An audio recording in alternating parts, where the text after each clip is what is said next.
سورہ معارج کی آیت نمبر 5 میں اللہ تعالیٰ فرماتے ہیں فَاصْبِرْ صَبْرًا جَمِيلًا کہ آپ بہت خوبصورتی کے ساتھ صبر کیجئے۔ اِنَّهُمْ يَرَوْنَهُ بَعِيدًا بے شک وہ اس کو بہت دور دیکھ رہے ہیں، وَنَرَاهُ قَرِيبًا لیکن ہم اس کو بہت قریب دیکھ رہے ہیں۔ اس آیت مبارکہ کے ضمن میں جو پہلی خوبصورت بات ہے وہ یہ کہ اللہ تعالیٰ اپنے نافرمان بندوں کی وجہ سے اپنے محبوب صلی اللہ علیہ وآلہ وسلم کو صبر کروا رہے ہیں۔ تو گویا کہ نافرمانوں کی وجہ سے پیاروں کو جو ہے وہ صبر کی تلقین کی جا رہی ہے۔ پھر مفسرین کرام یہاں پہ یہ نقطہ بھی بیان فرماتے ہیں کہ اللہ تعالیٰ کی ذات جب خود جلال میں آتی ہے تو اپنے بندوں کے ساتھ جو معاملہ کرے، لیکن اپنے نبی کو اپنے بندوں کے ساتھ جو ہے وہ اعلیٰ مقام کا یعنی کہ صبر کا حکم دے رہے ہیں۔ اس کو بعض اہل علم یوں بھی بیان کرتے ہیں کہ مائیں جو ہوتی ہیں وہ خود تو اپنے بچوں کو مار دیتی ہیں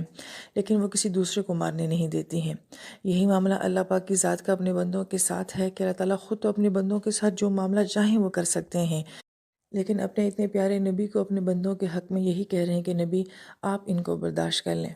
اور پھر دوسری اہم بات یہ بھی ہے کہ اسی صبر سے اللہ تعالیٰ نے آپ علیہ السلام کو یہ اجر بھی دینا تھا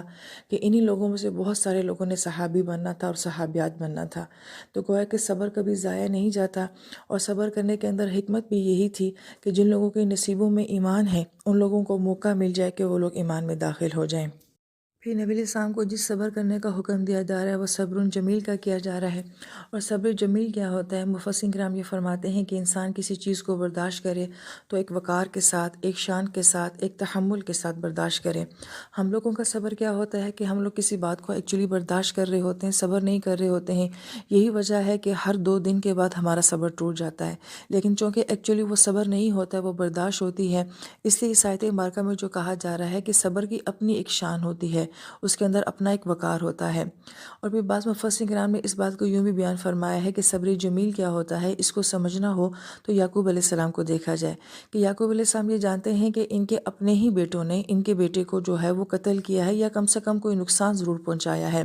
لیکن اس کے باوجود بھی ساری زندگی ان کے ساتھ رہتے ہیں، اور یہ بھی نہیں کہ ناراضگی کی حالت میں رہتے ہیں بلکہ ان کو نصیحت کرتے رہتے ہیں، ان کی تربیت کرتے رہتے ہیں، ان کے لیے دعائیں مانگتے رہتے ہیں۔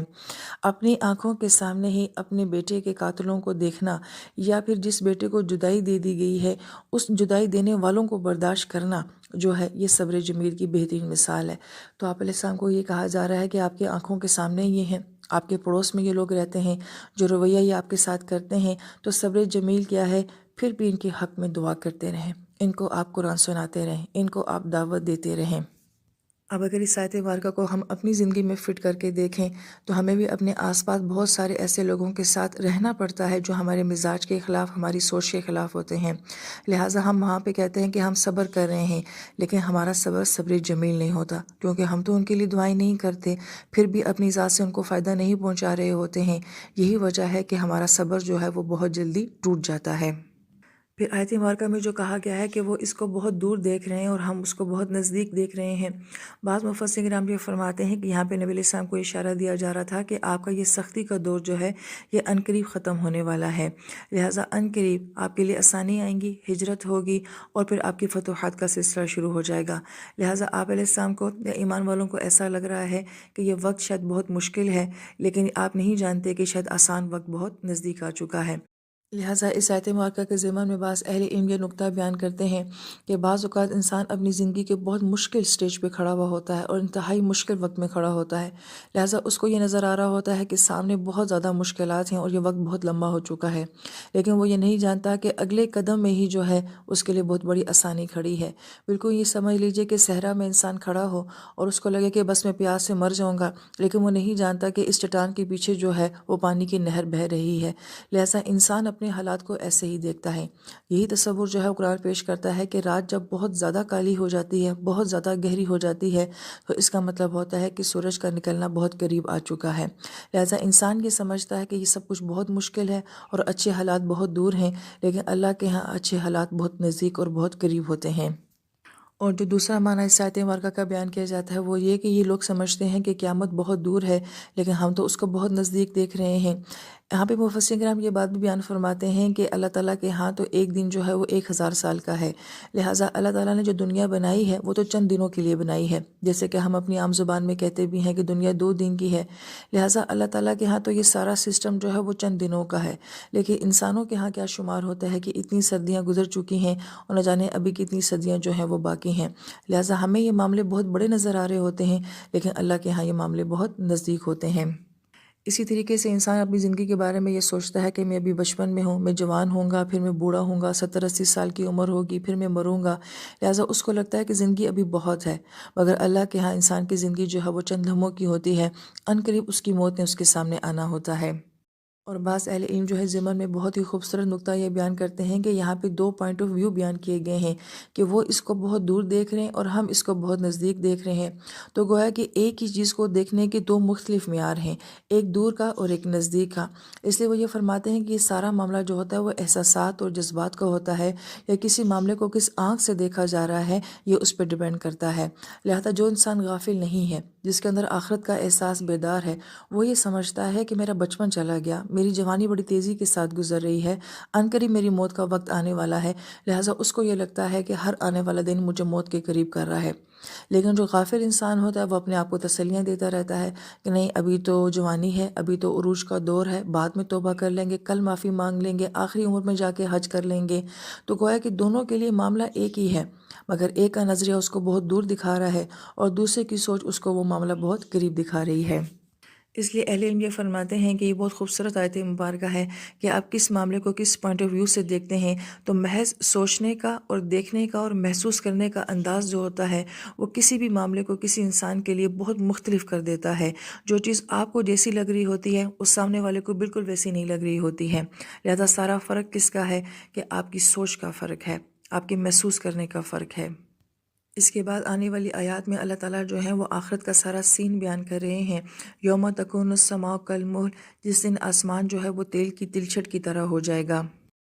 آیت مبارکہ میں جو کلمہر کا لفظ استعمال کیا گیا ہے یہ تیل کی تلچھٹ کے لیے بھی آتا ہے، پگھلے ہوئے تانبے کے لیے بھی آتا ہے اور پگھلی ہوئی چاندی کے لیے بھی آتا ہے۔ مفسرین کرام یہ فرماتے ہیں کہ یہاں پہ آسمان کی رنگت کو یا اس کی کیفیت کو بیان کیا گیا ہے کہ وہ سرخی مائل ہو جائے گا، اور اب تک ہم جتنی بھی آیات آسمان کے بارے میں دیکھتے ہیں، کہیں آسمان کو پھٹے ہوئے کپڑے کے ساتھ تشبیہ دی جاتی ہے، بوسیدہ کپڑے کے ساتھ تشبیہ دی جاتی ہے، یا پھر تیل کی تلچھٹ کے ساتھ تشبیہ دی جاتی ہے، جو کہ بہت ہی نازک چیز ہوتی ہے، تو گویا کہ جو چیز آج ہمیں بہت طاقتور، بہت مضبوط، بہت پھیلی ہوئی، جس کا کنارہ جو ہے ہم آج تک دریافت نہیں کر سکے کہ کہاں ہے، وہ اللہ تعالیٰ کے یہاں قیامت کے دن کیسی ہو جائے گی، اتنی نازک، اتنی باریک اور اتنی بوسیدہ ہو جائے گی۔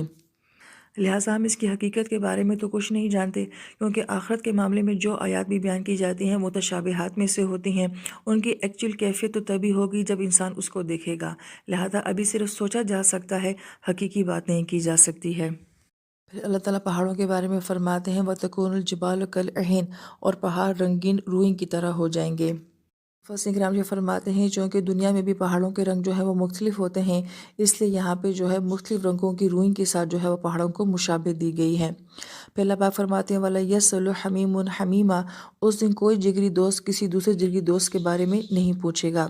حمیم جو ہے وہ سب سے زیادہ شدت کے ساتھ سپرلیٹو ڈگری پر جو پانی گرم ہوتا ہے اس کو حمیم کہا جاتا ہے،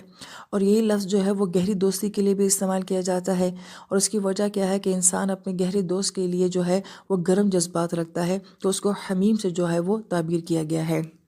اس آیت مبارکہ کے ضمن میں مفسرین کرام یہ فرماتے ہیں کہ سب سے پہلے جو ہے وہ دوست کا ذکر کیا گیا ہے، اس کی وجہ کیا ہے جو کہ حدیث پاکہ مفہوم بھی ہے کہ قرب قیامت میں ایسا بھی ہوگا کہ بیٹا جو ہے وہ باپ کی بات کو اہمیت نہیں دے گا، دوست کی بات کو اہمیت دے گا۔ یہی معاملہ بیٹیوں کے ساتھ ہے کہ سہیلی کی بات زیادہ اچھی لگتی ہے مگر ماں کی بات اچھی نہیں لگتی ہے۔ دوستوں کے ساتھ ہمارے کتنا وقت گزر جاتا ہے ہمیں احساس ہی نہیں ہوتا، لیکن ماں باپ کے ساتھ تھوڑی دیر کا بیٹھنا بھی جو ہے وہ نصیب نہیں ہوتا ہے۔ دوستوں کی بڑی سے بڑی بات بھی جو ہے وہ برداشت کر لی جاتی ہے، مگر ماں باپ کی چھوٹی بات بھی جو ہے وہ انسان کو بہت بڑی لگتی ہے۔